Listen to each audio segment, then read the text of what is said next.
जुड़े हैं और सबसे पहले हम स्वागत करना चाहेंगे रिटायर्ड मेजर जनरल ए के शिवाजी का।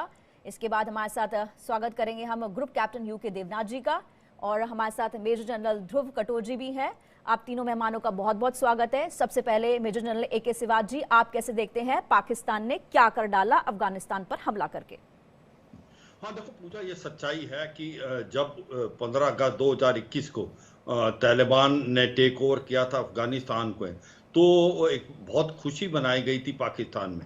उनको लगा था कि हमको स्ट्रेटेजिक डेप्थ मिल जाएगी, अफगानिस्तान जो है वो मित्र दोस्त है। मगर वो बात बनी नहीं, क्योंकि थोड़े से समय में ही इनके रिलेशन में कड़वाहट आ गई।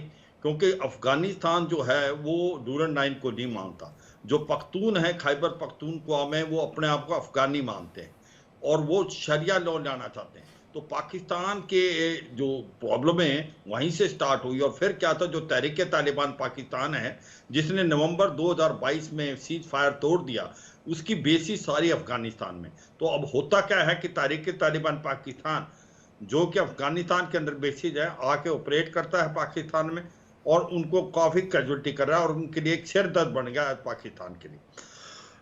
और जब अब पाकिस्तान ने जो एयर स्ट्राइक की है, जो ये कह रहे हैं कि हमने आतंकवादियों को मारा टीटीपी में, वो बिल्कुल गलत है। वहां पर जो वजीरिस्तान से रिफ्यूजी गए थे, बच्चे थे, बूढ़े थे, औरतें थी, उनको मार दिया।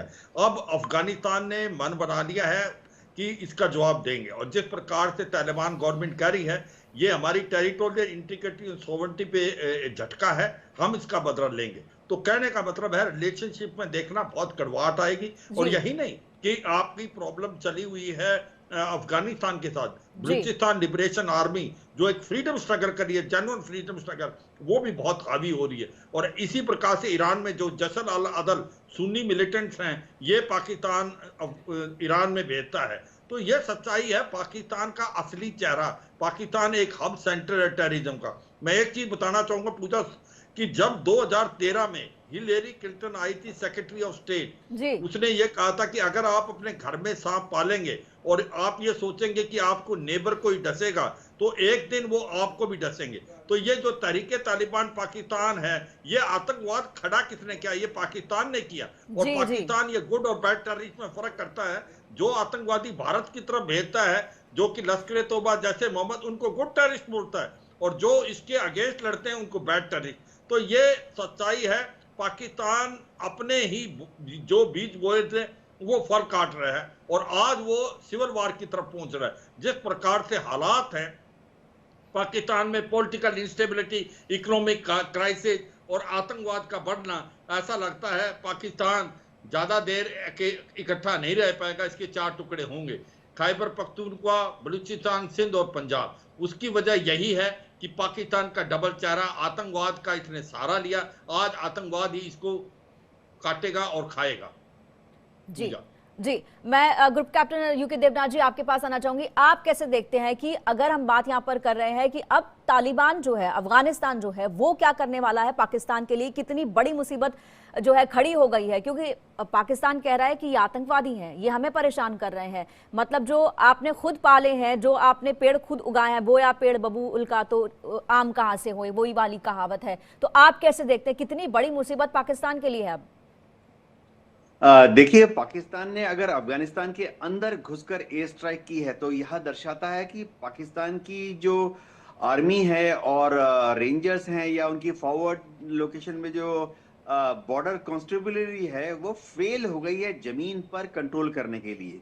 ऐसी हालत में पाकिस्तान की एयरफोर्स ने अफगानिस्तान के अंदर आज जो जाके बमबारी की है, वो सिर्फ पॉलिटिकल माइलेज शायद थोड़ी बहुत दे देगा पाकिस्तान की आर्मी को और पाकिस्तान की एस्टेब्लिशमेंट को।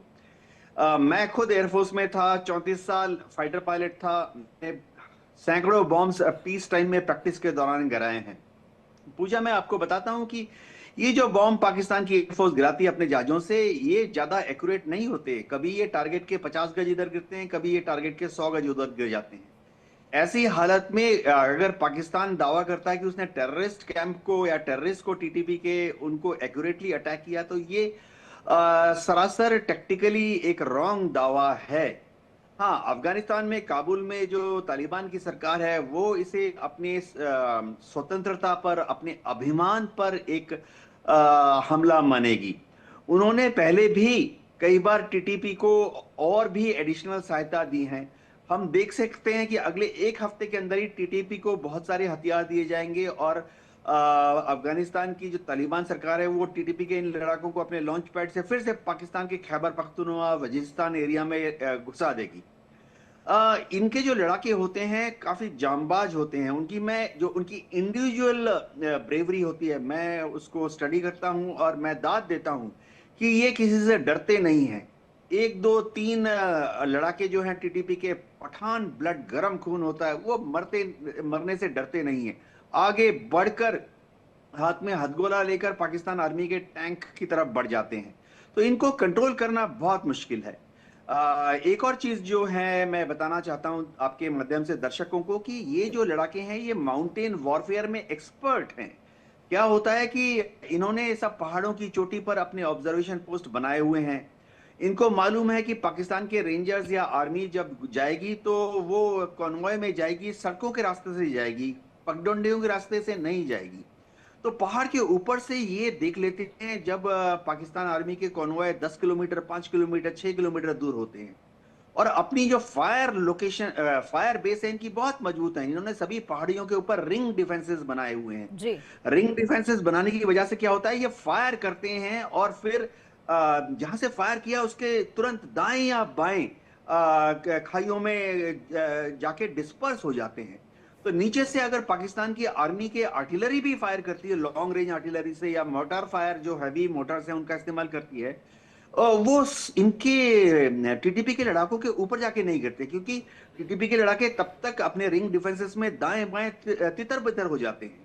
जी पूजा। जी मेजर जनरल ध्रुव, आपके पास आना चाहूंगी। आप कैसे देखते हैं, क्योंकि यहाँ पर अगर हम बात कर रहे हैं कि तालिबान ने ये कहा है कि जिन पर हमला किया गया है वो शरणार्थी थे, उन शरणार्थियों के ऊपर किया गया है जो कभी पाकिस्तान के कबायली इलाकों में जो सैन्य कार्रवाई हुई थी उसके बाद आए थे, और वजीरिस्तान के ये लोग हैं उन पर हमला किया गया जिनमें ज्यादातर महिलाएं और बच्चे हैं। एक तरफ तालिबान ये कह रहा है और पाकिस्तान कह रहा है कि उसने आतंकवादियों पर हमला किया है। लेकिन इस हमले को देखें तो क्या अब एक नया और भारत के पास में जो है वो नया जंग का मैदान शुरू होने वाला है?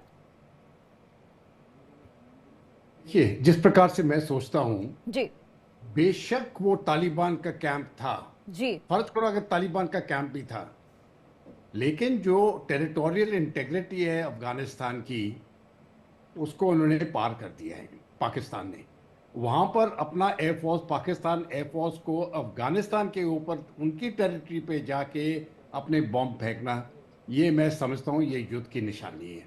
इस प्रकार की कार्रवाई कोई नहीं करता है। और वहाँ पर भी जो टारगेट भी थी, जैसे देवनाथ जी ने थोड़ी देर पहले बताया, जो टारगेट भी थी, अगर आप समझते हैं कि वहाँ पर टेररिस्ट हैं, उग्रवादी हैं, तो आप प्रिसिशन स्ट्राइक करते हैं। ये डम बॉम्ब्स नहीं भेजते हैं जिस प्रकार से अभी फायर किया है।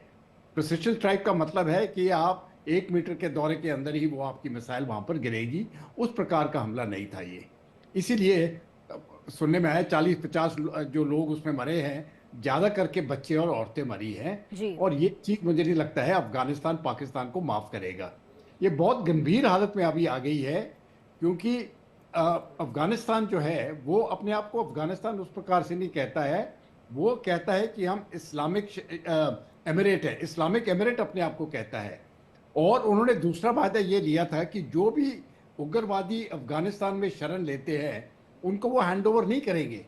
बेशक उनकी एक्टिविटीज़ को कंट्रोल करेंगे, लेकिन उनको हैंड ओवर नहीं करेंगे। इसलिए जो चीन के साथ जो लड़ाकू लड़ रहे हैं और पाकिस्तान के साथ लड़ रहे हैं, उन्होंने उनको वापस नहीं किया है, उनको सपोर्ट ही करेंगे वो। तो इस समय पर मुझे लगता है पाकिस्तान की जो हालत है वो बहुत गंभीर है। तीन चीज़ों के ऊपर मैं ध्यान देना चाहता हूँ। सबसे पहले उनकी इकोनॉमिक हालत बहुत ही गंभीर है, और सुनने में आया है कि उतने जो भी उनके लोन्स हैं वो अभी दूसरे लोन्स ले रहे हैं पहले वाले लोन्स को पूरा करने के लिए। डेवलपमेंट के लिए तो कोई पैसा नहीं है, तो पुराने लोन्स लेने के लिए उनको नए लोन्स लेने पड़ रहे हैं, और ये रिश्ता यही चीज़ें आगे बढ़ती जा रही है। तो दिन ब दिन उनकी इकोनॉमिक हालत बिगड़ती जा रही है। दूसरा, इनकी सिक्योरिटी हालत भी बिगड़ती जा रही है। जिस प्रकार से तकरीबन हर एक दिन में 3 हमले हो रहे हैं पाकिस्तान के ऊपर, 3 हमले हो रहे हैं एक दिन में, एवरेज, अगर आप इसी साल का औसत लगा रहे हैं तो। और तीसरी चीज जो मैं समझता हूँ सबसे ज्यादा जरूरी है, इनकी जो पॉलिटिकल यूनिटी है वो बिल्कुल नहीं है। जी जी जी और जब तक आप अपनी पॉलिटिक्स को ठीक नहीं करेंगे, ये जो बाकी दो चीजों का मैंने जिक्र किया है, इकोनॉमिक्स का और सिक्योरिटी का, इनके ऊपर वो ठीक नहीं कर सकते हैं। जी मेजर जनरल एक सी तो बात जी जी सिर्फ एक चीज और बताना चाहता हूँ मैं, जी ये जी जो जी जी उन्होंने अभी अभी जो ये अफगानिस्तान के साथ जो नया फ्रंट खुला है, जी ये मैं समझता हूँ इनके लिए बहुत महंगा पड़ेगा। एक फ्रंट उनका अफगानिस्तान के साथ है, तकरीबन 2000 किलोमीटर का फ्रंट है।